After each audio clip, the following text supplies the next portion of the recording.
Sud Post 92.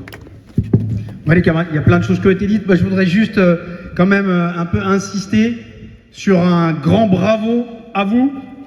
Voir une assemblée générale de grévistes aussi massive et reconduire la grève pour une durée aussi importante et pas lâcher l'affaire, c'est grâce à ça qu'il y a un mouvement.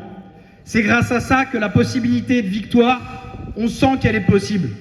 Parce que quelque part, qui d'autre que les travailleuses et les travailleurs elles-mêmes et eux-mêmes ont donné cette possibilité de victoire? Les appels à la grève avaient eu lieu pour le 7 mars. Il y avait des appels à la grève pour le 8 mars. Mais après, c'est parce que vous avez voté la reconduction. Et c'est parce que des centaines et des milliers de grévistes, y compris dans des secteurs comme le mien, où on est en toute petite minorité, mais on a choisi de faire le même choix que vous et de se regrouper, de regrouper nos forces. C'est parce qu'il y a une réalité, une espèce de mosaïque. Il y a plein de gens en mobilisation, plein de gens en grève et qui disent, comme vous l'avez dit, comme l'a dit le camarade de la CGT tout à l'heure, on n'a pas le droit de lâcher. C'est pas le moment de lâcher.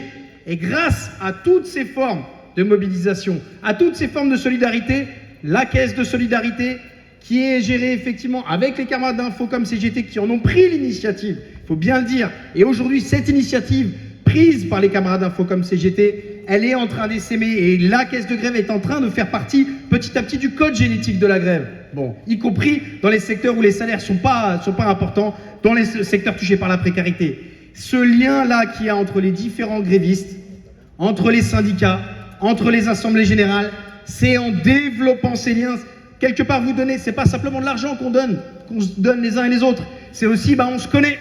C'est aussi, on est en capacité de prendre des initiatives ensemble, comme par exemple au moment de la Concorde. Bravo aux étudiantes et aux étudiants. S'ils n'avaient pas été là, il n'y aurait pas eu de manifestation à la Concorde. Et on sait que pour gagner, et je finis là-dessus, on va avoir besoin de forces comme les vôtres. On va avoir besoin des forces de toutes et toutes les grévistes, quel que soit le secteur, jusqu'à la victoire, jusqu'au retrait de la réforme. Et quelque part, ce qui se discute aussi aujourd'hui derrière cette réforme, c'est qui a le droit de décider. Est-ce que c'est celles et ceux qui, tous les jours, font non seulement rouler les trains, mais font fonctionner toute l'économie, toute la société? Est-ce que c'est juste que ce soit toujours cette toute petite minorité qui va jusqu'au 49.3?